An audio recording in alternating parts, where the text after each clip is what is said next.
Hey guys, welcome back to Clownfish TV. This is Kneon Geeky Sparkles sitting this video out. It's a little time sensitive, so I thought I'd do this one without her.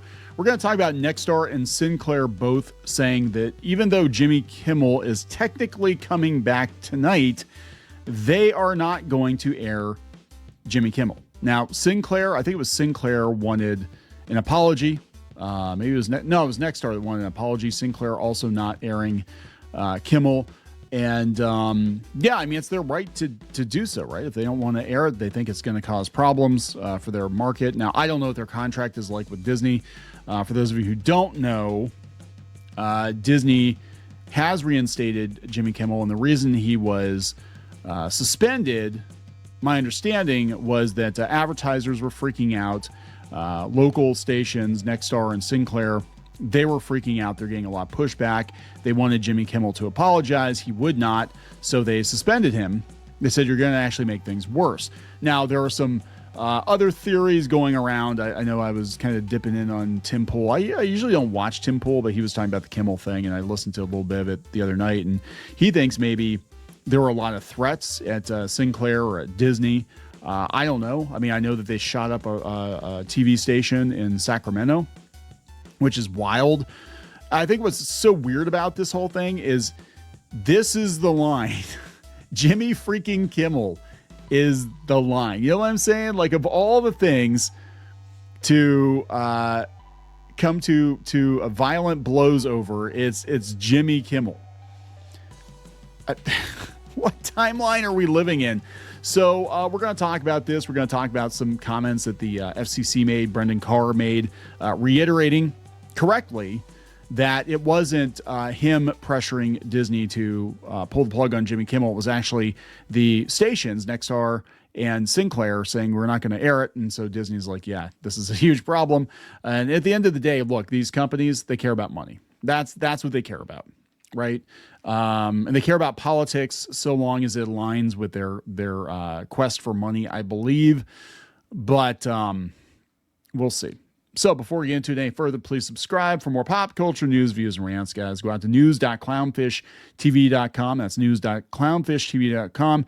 Get notified when we post new video content. We will send you an email blast when a new video goes up. Just did a live stream this afternoon. Still trying to figure out if I like it, don't like it. I don't know if you guys like it. If you guys like it and you watch it, I'll keep doing it. If you don't like it, you know, I'm like Jimmy Kimmel. You just, you know, don't support me and I get yanked off the air, right? That's okay. I'm okay with that. Like, we haven't really live streamed much in the, the 7 or 8 years that we've done this. I think we've live streamed a total of like a dozen times or something like that before this month. And I just thought I'd try to mix it up a little bit because I do like talking to people in real time. I do. But let's talk about this. Let's talk about Nexstar putting the statement out. Nexstar ABC affiliates to continue preempting Jimmy Kimmel Live. Dated today. Nexstar Media Group, Inc. today announced that the company owned and partner television station affiliated with ABC will continue to preempt Jimmy Kimmel Live. We made a decision last week to preempt Jimmy Kimmel Live following what ABC referred to as Mr. Kimmel's ill-timed and insensitive comments at a critical time in our national discourse. Again, it was him stating that he believed the shooter of Charlie Kirk was MAGA aligned and that MAGA was trying to disown that. And he did not rescind those comments. And apparently he was going to double down on it, even though there was evidence to the contrary. Disney basically got cold feet, I think. And they're like, yeah, we can't do this. It is kind of ironic, though, the people that are defending free speech in this case, right? They're pro Jimmy Kimmel because a lot of these same people were like totally cool when they, fired Roseanne Barr and they fired Gina Carano, and they thought that was the just right thing to do.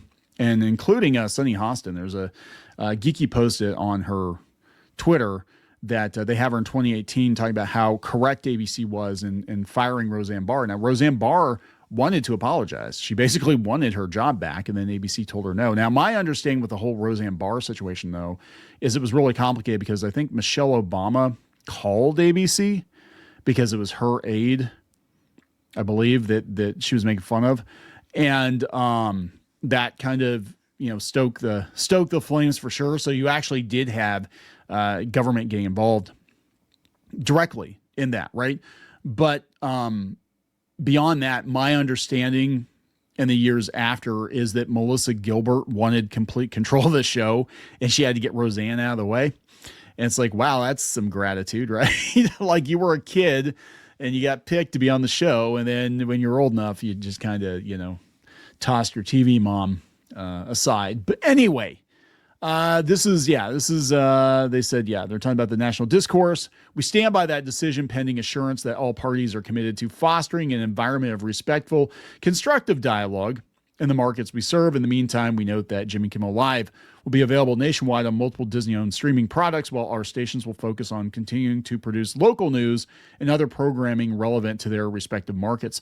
You know what would be really interesting if what happened out of this is we got a whole bunch of like Fernwood Tonights or Wayne's World, what I'm saying, like locally produced nighttime TV shows or something, like live from the basement, because every market is different, right? I mean, maybe we're at a point right now where it doesn't make sense to pipe in the same news content to every home across the country because we're so divided right now. Maybe we do need to have TV tailored for the local market, right? And that's one thing that I hate about the corporatization of media. Now, I used to work for Clear Channel Radio back in the day, and I remember when they brought the profit systems in, and a lot of the DJs were getting super excited about that because they're like, oh my gosh, guys, I can work from home and they can pipe my show into the radio station. I'm like, no, bitch, this is here to replace you. Are you that stupid? I was in my 20s. I'm like, are you that dumb? This machine is here to replace you. These computers are here to replace you. And sure enough, that's what happened. What happened was there's so many like quote unquote local radio stations that have all of their content piped in from corporate that, they've lost their flavors. It would be very interesting to see as a result of this, like all these local stations have to produce their own late night TV show, like on this shoestring budget. And it might be kind of wild. I actually would be down with that. Cause I remember how the PBS stations used to do it. When I was a kid, I grew up in Pennsylvania in Eastern PA, not too far from like Wilkes-Barre, and we had WVIA. And we had Uncle Ted, and he had his show. And then we had like all these other like local personalities that had their own shows in the Wilkes-Barre, Scranton area. And I would like to see that again. Yeah, I know this is a side tangent, but I'd like to see like, instead of just, throwing a tape on or something, let's create a new show, for this particular market and get some local celebrities. That'd be funny. So, they're not going to run it. So here's the thing, like, I don't know. My personal feeling on this is that they're just going to let Jimmy Kimmel's contract run out because his ratings are not good, and I'm sure his ratings are going to be great tonight. They're going to be great because his big comeback after his 2-day hiatus, after his vacation, they're going to be good, and he's got Newsom on and all that. I think what is going to happen is they'll let his contract lapse. They'll either paywall the show, and you'll have to pay for it on Hulu or Disney Plus, or more likely, I think he'll probably get a podcast deal and he'll jump ship to Team Coco, to Conan O'Brien's studio, because it seems like Conan's collecting all the late night guys and he'll be fine. I mean, if everybody's like, oh my God, Jimmy Kimmel, oh my God, what's he going to do? He's going to be destitute. I'm like, this guy's worth millions and millions of dollars, and he will get a multi-million dollar deal after this, I'm sure. And I don't see him continuing to do late night TV anyway, because the format's dying. This might be what finally ends late night TV, is that, it's just not sustainable. It costs too much money. The ratings aren't there. The desired demographics not there. People are throwing out numbers, and they said that they thought he only had like 150 to 200,000 in the desired demographic. Like a lot of retirees are watching Jimmy Kimmel. They're just leaving the TV on, and that's the demographic. But actually, people who are actually engaged with Jimmy Kimmel that are of the desired demographic, which would be under 50, like 18 to 50 or something like that. Only a couple 100,000 people, and YouTube channels get more mileage than that. Right. But it's so weird that he became a rallying cry. Everybody turned on Disney almost overnight. The left turned on Disney almost overnight. And for the longest time, if you criticize The Last Jedi, they thought you were like an alt-right Nazi if you supported Gina Carano because you didn't think that what she said warranted her getting fired. And now, Disney had to pony up to her and she's reinstated and getting a new show, not with Disney, I think somebody else, but so everything's good. And they issue a statement that they look forward to working with her again. Maybe they could have her take over the show. I don't know. But all their own stars were like, all these Disney stars were throwing Disney under the bus too. Pedro Pascal and Mark Ruffalo. And you know what I'm saying? It's just wild to see. Now it's okay to hate Disney, right? Just like now it's okay to have criticism of Wizards of the Coast. When I did it, they thought it was like some right-wing thing. And I'm like, no, it's just this corporation is greedy as hell. And the D&D you're playing is not actual D&D anymore. Now people are like, oh my God, they're sleazy. It's like, oh my God, guys, Disney's going to do what they're going to do to try to make money and try to save face. But just the politicizing of this, when here's what Brendan Carr said, right? And I talked about it in the live stream earlier today. I'm going to talk about it again. He said, there it is. On Kimmel, the Democrats are engaged in nothing more than projection and distortion. Projection because Democrats are the ones that spent years illegally weaponizing government to silence dissent.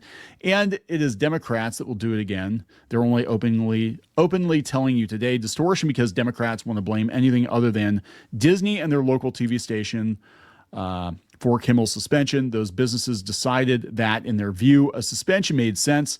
The reporting on this is clear. Notably, this is the first time recently that any local TV stations have pushed back on a national programmer like Disney. Again, this is the line. Jimmy freaking Kimmel? Like, most people forgot he was even on the air. Maybe that was the point. After all, local TV stations, not the national programmers, have public interest obligations, and they should be making decisions that, in their view, meets the needs of their local communities. And I walked through all this in my Concordia remarks yesterday, which are posted below. Senator Scott Wiener. Senator. That sounds like a Disney Star Wars character. Senator Scott Wiener can't wait to break up Sinclair. Corporate media consolidation doesn't jibe with democracy. But you're talking about Disney. You're talking about Disney, which is like the corporate media version of the Borg. They just assimilate all this stuff, and it's like, it's crazy. It's crazy. But no, that's 100% true. What's true is that basically Nexstar and Sinclair decided they were going to personally cancel Jimmy Kimmel from their stations. Disney freaked out, asked Jimmy Kimmel to apologize. He would not. So they suspended him because they couldn't trust him to say something that wasn't going to make things worse. That is my understanding of the situation, which every major media outlet has reported on, including left-wing media outlets. But somehow it became like the FCC was getting involved, and they threatened Disney directly, and that's not actually what happened. That's not actually what happened. But here we've got from the New Republic: MAGA loses its collective mind as Disney brings back Jimmy Kimmel. Are they really? Is anybody losing? I haven't seen people really losing their mind. They're just like, oh, of course they did. Yeah, of course they did. MAGA's not happy, guys. I guess Megyn Kelly was going off on it. I haven't seen a lot. I thought a lot of people were just like, yeah, of course they brought him back. Of course they brought him back. And look, my thing, and I've been pretty clear about this the whole time, is I believe in freedom of speech, right? So I think you can say whatever you want to say. In this case, my understanding of what happened was he basically said the shooter, the Charlie Kirk shooter, was MAGA or MAGA aligned, and doubled down on that and didn't walk it back. And since they're on broadcast television, you're not allowed to push, and considered news as part of ABC News.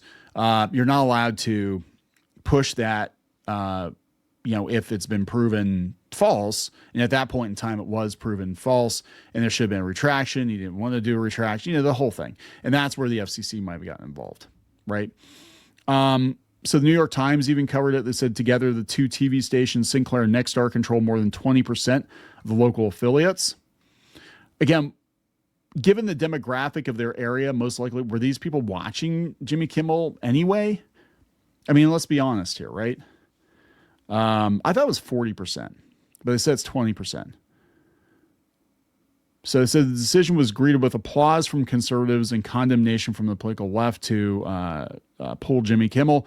Losing large portions of the country's viewers undermines the network's business model, said Andrew Schwartzman, a senior counselor at the Benton Institute for Broadband in Society. Is that a real thing? That doesn't sound like a real thing. A policy nonprofit. Oh, okay, it's not a real thing. But broadcast viewers are creatures of habit. Jimmy Kimmel is popular, and affiliates are taking a big risk in taking him away at a time when viewers can migrate to YouTube. Oh, isn't that a very interesting thing to say? Let me reread this. This is a very interesting thing to say. Broadcast viewers are creatures of habit. Jimmy Kimmel is popular, and affiliates are taking a big risk in taking him away at a time when viewers can migrate to YouTube. For Jimmy Kimmel or for other commentators? I think that's really what this is about, isn't it? Right? I think this is really what this is about is, oh my God, we're going to lose people to YouTube because they're not getting their Jimmy Kimmel fix. So now they're going to go, because they're not going to get all of Jimmy on YouTube. They will get it on Disney Plus. I don't know if it's how it runs. I mean, it'd be on Hulu, obviously, but I don't know if Jimmy Kimmel's, because I don't even watch Disney Plus. I'm going to be honest. I really don't watch it. I don't know if it's on there, if it's like you have to wait a day to get the episode or what the deal is. As I said, the fallout from Mr. Kimmel's remarks engulfed the normally sleepy world of TV affiliates and authority national debate over the First Amendment. And again, one of them at least got shot up in California, and the guy had a crazy ass letter in his car saying that that's why he was doing it.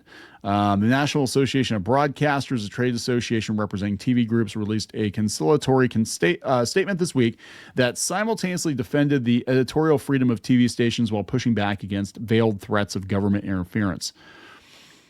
For Nexstar, the favor of the Trump administration is particularly crucial. The company's trying to close a $6.2 billion merger with Tegna, which requires the FCC's approval. Yeah, I mean, I can't say it didn't factor into it at all. I mean, it's just like the Paramount thing. Like you can't say it didn't factor into it at all. You don't want to run afoul of the FCC if you're trying to close a deal. And that's kind of what happened with Colbert. I mean, Colbert was losing money anyway, but he kept pushing it. It said, unlike Nexstar and Sinclair, most local TV groups have raised no objections to the show. Just don't watch it, right? Gray and Hearst, also large owners of ABC affiliate stations, are planning to run Jimmy Kimmel on Tuesday night as scheduled. Brendan Carr said in a forum on Monday that Kimmel's ratings were to blame for his suspension. Two people with knowledge of Disney's discussions about the suspension said that Kimmel's audience size had nothing to do with the decision. My understanding of it was it made the decision easier, just like Colbert. It made it easier to cancel him because he was actually costing the studio like $40 million a year. Is it the sole reason? No. Here's how it works, right? Money talks. If you're bringing it like South Park, you can get away with a lot more than somebody who's costing you, tens of millions of dollars a year. In this case, Jimmy Kimmel thought he was above apologizing, even though he is technically an employee of the company. He wasn't going to do it. So they said, fine, we're going to yank you off the air, right? We're going to suspend you. Now, they walked it back pretty damn quick because the threat of the boycott, I think. But also, now again, that's just Tim Pool. Tim Pool said that he thought that maybe Bob Iger was getting threats. Maybe they thought other affiliates were getting threats. I have no idea. If they're getting threats, then why are they still not airing it? I have no idea. But it's a crazy ass world, right? I mean, really, everything is crazy. I can't wrap my head around Jimmy Kimmel being the line in the sand. Like, the guy I think is annoying as hell, but I never really viewed Jimmy Kimmel as being like a threat to democracy or anything. He definitely is just like, he's there. It's like, yeah, it's Jimmy Kimmel, whatever. It's Jimmy Kimmel. So there we go, guys. Nexstar banning it, Sinclair banning it. We'll see what happens. I don't know. I don't know where things go from here. It's just a very, very weird time. It feels a bit like a fever dream some days. I'm like, those are the headlines for the day? What the hell? God, I need a Tylenol. I don't know if I can even do that now. Am I allowed to do that? I don't know. I'm not pregnant, so I guess I can. I'm going to wrap it up. Please subscribe for more pop culture news, views, and rants. We'll talk later. For more pop culture news, views, and rants, go to news.clownfishtv.com. That's news.clownfishtv.com.